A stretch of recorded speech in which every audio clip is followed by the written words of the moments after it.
Hey guys, Jack here, and today I want to take you on a trip down memory lane. We're going to cover over a decade of PC Battlefield video games, most of which I personally played while growing up, and I'm sure that you did too. It's even possible some of you playing BF4 right now were not even born when the first Battlefield game launched back in 2002. Just think about that for a second. So we're going to be looking at how the series changed, evolved, and how it progressed PC gaming. Let's start with the first game, Battlefield 1942, the one that kicked it all off. The game was released on PC only in September 2002, and there was nothing else like it at the time. It was a big jump for DICE Stockholm, the developers of the game. A lot of their history before this game was in racing games. They made the TOCA touring car series of games as well as some rally games as well. Not only that, but there really wasn't another game at the time doing what they were attempting here. The concept of the game was to recreate historic battles, but what set it apart was how it went about it. Based during World War II, it gave players the ability to pilot tanks, planes, and basically all the things that were previously only ever controlled by AI. Not anymore though. A whopping 64 players could actually experience that now for themselves in full control, all on the same server. That sort of scale had just not been attempted before in any other game. You had the chance to play as either the Axis or the Allies, and then you had 5 choices of role that you could play as: Scout, Assault, Medic, Anti-Tank and Engineer. This is something that would change many times over the coming years with practically every iteration of Battlefield. Conquest was the main game mode of BF 1942, and as it would turn out, the base of most of, if not all, future Battlefield titles. It was also a pretty simple idea: have lots of control points over the map and each team fights over them to drain the enemy's resources. Combine that with the class system that lets players choose what type of role they wanted to be, and you ended up with a really dynamic game where each player was doing the thing that they enjoyed the most while still working as a team to win. Pretty much what Battlefield is all about. The game was made on the Refractor game engine after the developers of the engine Refraction games merged with DICE in 2002, and the company had used their engine previously to make their own game, codename Eagle. This game would actually be the base from which future Battlefield games would be made. Fast forward 2 years and DICE released their next game in the series. This time it's Battlefield Vietnam. The game released in March 2004 and was of course set during the Vietnam War. And this one kept the control point based gameplay from 1942, but it brought with it something vastly different with asymmetrical warfare. What that basically meant was that each team, this case the Americans or the Vietnamese, were given completely different kits and vehicles. Sure, in BF 1942 each team had their own weapons and vehicles, but they each had faction planes, tanks, rifles, but just their own country's variant of it. In BF Vietnam, however, the US had heavy vehicles like tanks, helicopters and bomber planes, while the Vietnamese would get anti-vehicle launchers to combat vehicles, and they had a mobile spawn point aimed at replicating the vast tunnel network the Vietnamese actually used in that war. It really helped to balance out the differences in kits while also trying to keep it relatable to real life. Vietnam also brought with it a lot of cool features thanks to some new upgrades to the Refractor game engine. Shooting out of vehicles, for example, became available when in the passenger seats. As well as that, it was the first game in the series to have a 3D map, so players could see icons on the map like what control points were controlled by each team, as well as friendly player locations. Can you imagine a Battlefield game now without a minimap? It's just a standard thing that we take for granted. Well, it all started with Vietnam. It also had a feature that's not ever been seen since: airlifting of vehicles. In Vietnam, the Huey transport had a winch which could airlift player vehicles whilst they were still inside, a feature that was removed from future Battlefield games. After Vietnam, Battlefield 2 was to follow, and this one was an absolute gem that paved the way for the series, a classic PC game, and if you didn't own this game on PC and you weren't playing it all of the time, you were doing it wrong. Despite being called Battlefield 2, it was of course the third game in the series, and for the first time Battlefield would venture into modern day combat, released only a year after Battlefield Vietnam in June 2005. BF2 actually took place during a fictional war between China, Europe, the Middle East, Russia and the United States. Tanks, armoured vehicles, jets, mobile anti-air were just some of the vehicles players could now use as well. BF2 built on the additions of BF Vietnam and added more new features that would once again become the staple of the Battlefield franchise. Firstly, squads were added. This was a system where players could group together and work more effectively as a unit. Nowadays, when we think of a Battlefield game, we automatically think about squads of players, but when Battlefield 2 was released, this was an entirely new concept for the series. Each squad had a squad leader too, who could give orders to the squad, such as attacking or defending a specific point. The game's commander could also direct squads as they saw fit, another new feature for the franchise. BF2 really brought the team play home. Commander was a system where one player per team would take on the role of directing the team to victory. It was an exclusive role that could only be played by one person, and while anyone could request to be the commander, priority would always be given to players of a higher rank. The commander would then have an overview of the entire battlefield and call in artillery strikes, vehicles, supply drops, as well as sending orders to each squad to best control the game. It worked great in BF2, and the commander was a really important team member.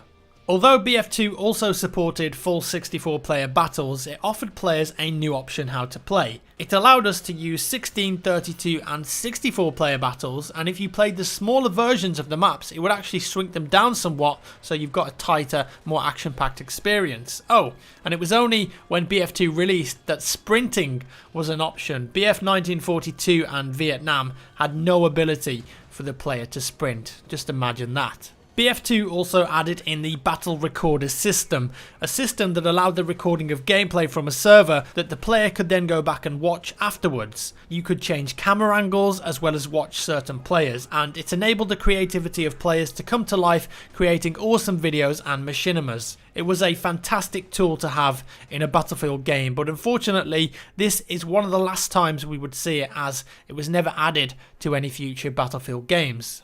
Stats and unlocks were also a massive addition in BF2. Players could earn ribbons, badges, medals, all for doing in-game actions. Not only that, but players could rank up their account. Ranking up would give you the option to unlock certain weapons that you wanted, as well as giving you a nice visual representation of your rank as well. Of course, your entire gaming history is tracked too, and you could easily see all your stats for time played, kills, deaths, kills with certain weapons, and much, much more. It kept players coming back for more, chasing medals and unlocks. Stats is a pretty normal thing right now. In recent games, of course, Battle Log has all the stats you'll ever need, and a lot of games have adopted the same approach. Battlefield 2 was probably my favourite game so far in the series. So up until now, we've had a game set in World War II, one in the Vietnam War, and one set in modern times. About time we head to the future, and that's exactly what happened with the next Battlefield game, 2142. 2142 launched a year after BF2 in October of 2006. It was set during a futuristic war between two military superpowers, the European Union and the Pan-Asian Coalition. Oh,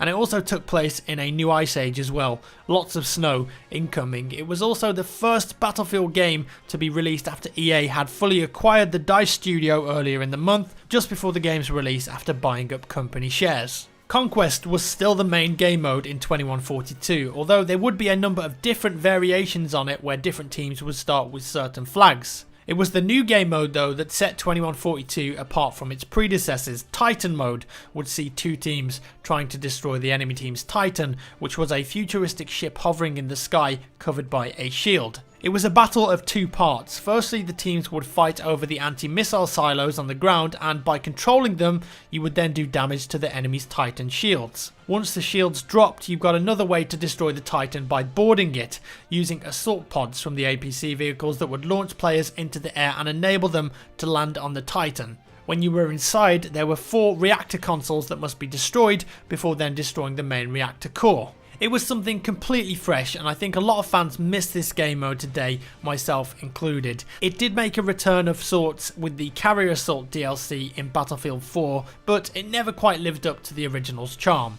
BF 2142 was the first Battlefield game to introduce the dog tag system, whereby if you knife an opponent you gain a dog tag with their name on it. Amazingly, that was not a thing in BF2, but today it's almost a standard expected Battlefield thing. In terms of vehicles, they are still comparable to BF2 despite being in the future. The PAC tank, for example, was a hover tank, but it did at least resemble a modern day tank. The air vehicles, however, were a lot more futuristic than the modern day versions in BF2. Weapons also had a resemblance to modern ones, but with futuristic elements to them. Just as a quick recap, we've had 4 Battlefield games so far: 1942, Vietnam, Battlefield 2 and then Battlefield 2142. All released on PC and built on the Refractor engine versions 1 and 2. BF2 and 2142 especially would have extra content and DLC added to them in expansion packs over their lifetime, but the next biggest change in the Battlefield series on PC would come with the next game, Bad Company 2. It released in March 2010 and running on a fully upgraded version of the Frostbite engine that looked absolutely gorgeous on PC at the time, when 1920 by 1080 was slowly becoming the PC resolution standard. It was incredibly well received and critically acclaimed for its fun gameplay and massive destruction. The single player continued the story of the original Bad Company game and kept all of the humour that made the first game so popular. And as I just mentioned, the destruction in multiplayer was incredible, paving the way for future titles, and it enabled players to fully level a load of the buildings in many of the multiplayer maps, which was just awesome. Of course, the game had Conquest in it wouldn't be Battlefield without it, but it also introduced a very cool new game mode, Rush. In Rush, players must attack or defend a set of MCOM stations until either the attackers run out of tickets or the MCOM stations are destroyed. It proved to be one of the most popular modes in the game, and as such it was added into future Battlefield titles such as BF3 and BF4. New vehicles were also added, like the U-560 Black Hawk helicopter, quad bikes and patrol boats, and on PC the player count was increased to 32 players, adding to that frantic, crazy gameplay. Bad Company 2 was an excellent entry into the franchise and a game that myself and many others have very fond memories of. Battlefield 3 would be the next game, and this one would be a big one. It was only 1 year since the launch of Bad Company 2, but 6 years since its predecessor, Battlefield 2. BF3 was released in October 2011 and featured a full campaign story as well as the multiplayer aspect, bringing with it many advances to the series. The game was first shown off during a GDC press conference in March 2011 with single player gameplay, but it wasn't until E3 later that year that PC multiplayer gameplay was first shown off. Players were blown away by how good the game looked thanks to the next iteration of the Frostbite engine 2.0. The engine was now extremely well developed, and visually BF3 was a big step forward from the other games in the series, especially in regards to physics and player animations. At the time, it was easily the best looking multiplayer game on PC, and even today, 5 years later, the graphics and effects still hold up. The game proved to be a fan favourite, a commercial success, and over time turned into a fantastic game packed full of content, game modes and guns. Believe it or not, according to various stats websites, the game still has over 15,000 players on a daily basis. The maps were varied and exciting, Damavand Peak, Grand Bazaar and Caspian Border being some of my personal favourites. Gone was the massive scale destruction of Bad Company, favoured with more micro destruction of certain elements and walls to try and maintain a balance. Some maps would also be extremely linear, for example Operation Metro, and we all know how crazy that map can be on high player counts. BF3 brought with it some new additions as well.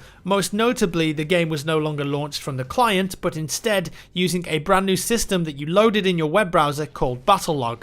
This one-point system was used for your server browser to talk to your friends and to view all of your stats, including your previous game reports and anything relating to your online character. At first, players were not happy when they found out this was all outside of the game, but over time, people realised that it wasn't that much of an issue, and in fact, the system worked quite well. Console players, of course, did however have an in-game server browser for obvious reasons. BF3 would also be the first time we'd see the Battlefield Premium service, a service that any player could purchase for an additional cost that would give them access to all future downloadable content packs as well as additional aesthetic items and priority when queuing into servers. Again though, this wasn't received particularly well with players who felt that they shouldn't have to pay almost double the cost of the game to get future content, but as with most games of the time, paying extra for DLC would become the norm. BF3 would bring back the Rush game mode from Bad Company 2 as well as the always present Conquest. Smaller modes such as Squad Rush would also be popular, and amazingly Team Deathmatch also made its return. Anyone for some no-shot canals? The first time TDM had featured in a main Battlefield game since the very first game,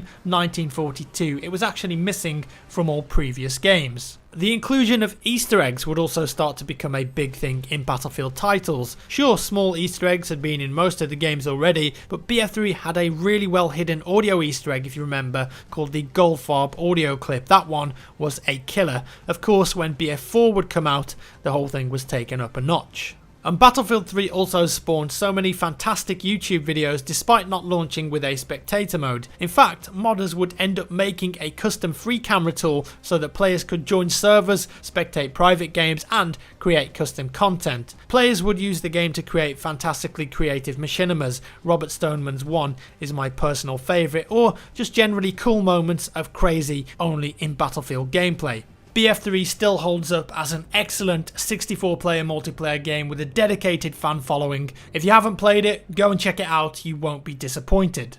The next Battlefield game would arrive 2 years later in October 2013, and it's of course Battlefield 4. This is currently the main Battlefield game until the next big game in the series is released. BF4 originally debuted in March 2013 with a stunning 4K PC gameplay trailer, showing off the fishing in Baku mission from the single player campaign that wowed audiences. But as always, it's multiplayer that was the mainstay for the players. As of today, more than 2 years after the launch of the game, there are over 100,000 people playing every single day. A testament to how well the game has been supported, developed and added to after launch.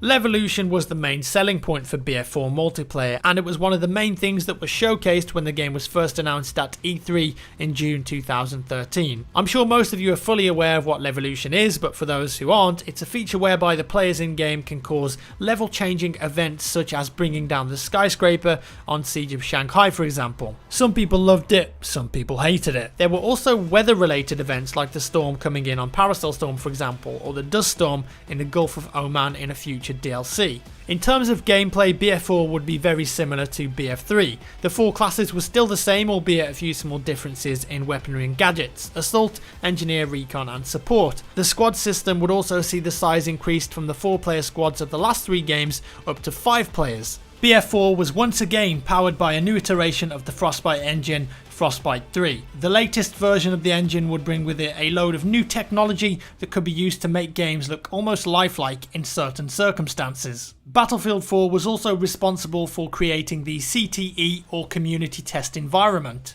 DICE wouldn't know this at the time, but this work in progress version of the game would improve and help Battlefield 4 in many more ways than they could ever imagine. A massive upgrade to the netcode, including the addition of high tick rate servers, game mechanics, balance, new features and entire maps tested and created with the community, would change the way BF4 was updated to the point where I believe a test version of Battlefield will now be available with all new titles. The CTE changed Battlefield 4 for good and moulded it into an excellent game, some fans swearing that it's the best game in the series so far, with excellent balance, features and packed full of content. After BF4, DICE would actually move on to other projects. We touched on it earlier, but they went on to create Star Wars Battlefront, and another team would work on a new Battlefield title. Visceral Games were another studio owned by EA and had previously worked on the Dead Space games. They did have some experience with Battlefield though, because during BF3's lifetime they were given the opportunity to create the Endgame DLC, which they did a great job on. This time though, it was a full game with a very different concept. Battlefield Hardline launched in March 2015. The concept was cops versus robbers, something very different for the Battlefield franchise, which up until now had always been focused on military engagements and theatres of war. And because of this, Hardline proved to be pretty divisive for the audience. The maps were good, vehicles were non-military, so you had fast cars and bikes and new gadgets that we hadn't really seen in recent Battlefield games like grappling hooks and zip lines. They were of course in the Special Forces expansion for BF2. Thankfully, the game's concepts helped to create some unique new game modes, Hotwire being one of the standouts. Basically, it's Conquest, but where the flags are vehicles and you've got to drive fast to capture and hold the points. Very different from modes in previous Battlefield games, and it fit well in the game's theme. The single player element was also slightly different and tried to use the concept of the story to full effect and had you playing as a police detective working in an episodic manner, Netflix style. You had new game mechanics like scanning for evidence and arresting enemies, assaults on compounds you could check out beforehand and mark enemy movements, you could go in stealthy or go in really loud from various different angles. Ultimately with Hardline, some love it, some hate it. It's like Marmite. Overall, I think it's a fun game with some excellent DLC maps, but I personally would love to see the time to kill increase slightly to bring it in line with other titles in the Battlefield series. And on a positive note, some of the great features in Hardline have been ported into other Battlefield games like BF4 thanks to the CTE. Most notably, some of the engineers at Visceral Games actually worked with DICE LA to improve and fix the netcode of the game. Another great one is having a visual outline on the minimap to tell you the radius of a flag when you're capturing. That was originally a feature in Hardline that now exists in BF4. The same thing goes for a minimap feature that showed an enemy's elevation on the minimap. Hardline brought with it other features that are sure to be added into future Battlefield titles too. Legendary status and competitive matchmaking, for example. Legendary status allows players to start again from rank 1 when they reach the maximum rank possible. It enables players to have more ranks to work towards and a new visual rank to tell people you're on your second go around. Competitive matchmaking, however, is a brand new feature that people have wanted in not just Hardline but Battlefield in general for quite some time now. Built into Battlelog is now a system where players can find 5v5 matches with other players and based on their performance gain a rank. You then play games until you potentially reach the top rank and play against the best players. I truly expect this to be in Battlefield 2016 straight out of the box. I think it'd be a mistake if it wasn't, considering the work that's gone into it and it's now being completed. And there are features in Hardline that we're yet to experience. The gun bench that's going to allow players to visually customize their weapon with designs, something that's never really been in a Battlefield game before. If it's successful and it works, that too could end up being a main feature in future Battlefield titles. We're on the final stretch now, and yes, I haven't covered Battlefield Heroes or Play for Free, but I don't consider those as core PC Battlefield titles, and hopefully you're still with me. So then, there we have it. We've come to the end of the video, the history of the Battlefield franchise on PC. No doubt a pivotal player in shaping the way multiplayer gaming has become in terms of graphics, gameplay, customization and variety. The Battlefield series has it all, and it's evolved a fair bit along the way. Who knows what the future holds. To finish up, let me know what your favourite Battlefield title is down in the comments below and why, or perhaps your top 3. Let's have it. As always, thank you so much for watching, guys. Give me a thumbs up if you enjoyed the video, a thumbs down if you didn't, and I'll see you in the next one.